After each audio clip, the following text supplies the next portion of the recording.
morning, Sir Ray. Meron pong pambundle po sa Florida. Konting lang po sa amin, interview ba mga visibility study po namin. And yung establishment po na napili namin is yung Laksen Hotel po. Simulan ko lang po sa question number 1 po. Can you give us a brief description about the Laksen Hotel? Brief description of the Laksen Hotel is a 4-star hotel in Quezon City. We're near the business district, so more on near GMA, ABS-CBN, so more on most of our clients are either in the government or the entertainment industry, and some of our clients are foreign visitors, so local and foreign visitors are open in visiting the Laksen Hotel, and it's also pride here. Thank you, sir. In terms of inventory forecasting, what methods do you use to predict future demand and best inventory levels?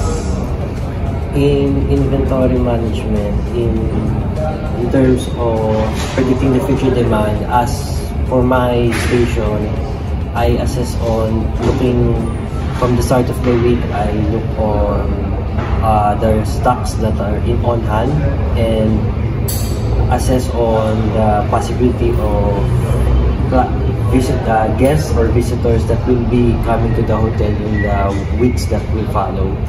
Especially in the day-to-day basis, I check on how our stock levels are going. As far as my stock in alcohol or liquors and other beverages, I look forward into how fast-moving how our items are fast-moving, especially in our regular guests. So thank you. Next question. What are the conflicts or issues that arise in your inventory management? Tell us about how that you identify inventory management. In conflicts or issues that arise in inventory management, some of our conflicts are loss of stocks or depletion, almost bone dry when mass guests are in the hotel, and some of our inventory error is when an incident is when overstocking. That's one of our inventory errors. Overstocking when past inventories are being deployed to our stock rooms, and then recent stocks are already have been deployed again. So mass inventories, so nagkakaroon kami ng overstocking, and then of course may ano yun sa costing kasi namin. Kaya on terms of inventory error, yun nagkakaroon sa amin. And sometimes is yung mga hindi not on the spot na inventory. Malaki ba naging effect sa sales? In terms of sales, hindi naman siya malaking effect, but on loss of cost, but it's a loss on our costing, because especially sa mga outside items namin, pag nagkaroon kami na overstocking yan, nagkakaroon kami na yung aming system is FIFO, first in first out. Okay. So yung first na batch na dumating, and then magkakaroon pa ng second batch, so nagkakaroon kami ng spoilage, hindi namin naabatan na agad. So yun yung mga incidents na costly sa amin, na syempre mati-charge sa amin. What are the strategies or efforts you make to make your inventory management efficient and effective?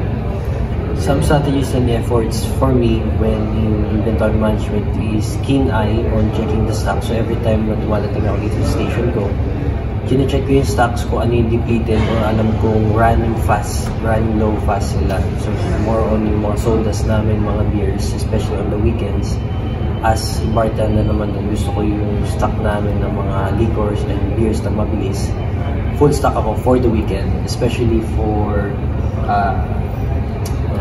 these holidays. in which marami kaming guests, mga family day, mga special holidays na biglaan.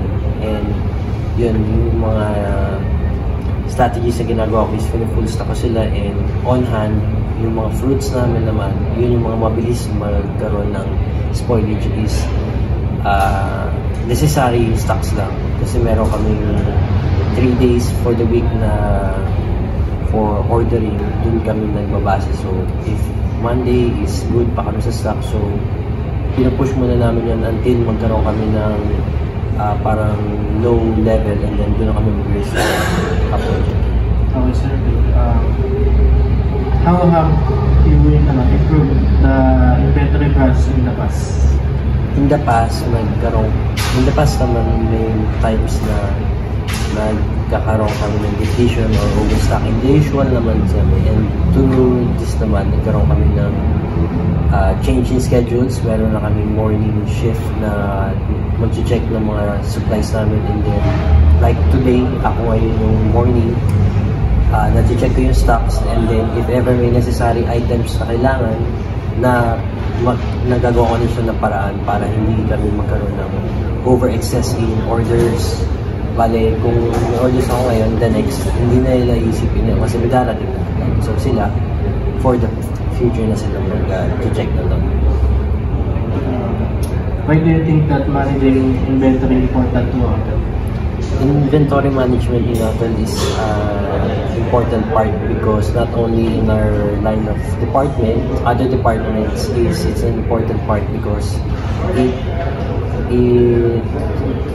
shows on how precise hotels go, or precise the hotel is on handling stocks, costs, and losses for future budgets. Especially for hotel, it's a big part of the revenue and the profit as well, because once loss of supplies, it's a big chunk of the budget for the hotel to become headache. So inventory management is a big thing in hotels and other establishments. Thank you, sir. Last question. Anong masasabi mo sa yung isang kaklase namin kasi produce dito sa dito? Yung mga ibang stocks na daw ng sabon, food waste, naghahaluan. Anong masasabi mo sa inventory? About that kind of inventory mismanagement, it's purpose to maybe nagkaroon ng misinventory on the types of shampoos, toothpaste, nagkaroon ng mismanagement doon, or sometimes kasi if pressured, sometimes may maraming guests, so rooms needs to be cleaned up fast. So syempre nagkakaroon ng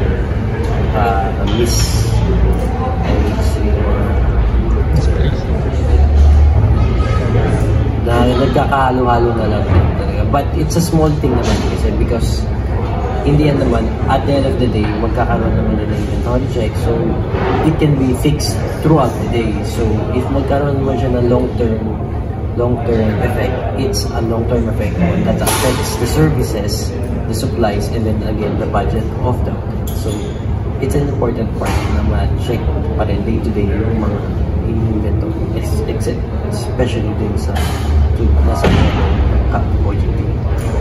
Okay, sir. That's all. Thank you for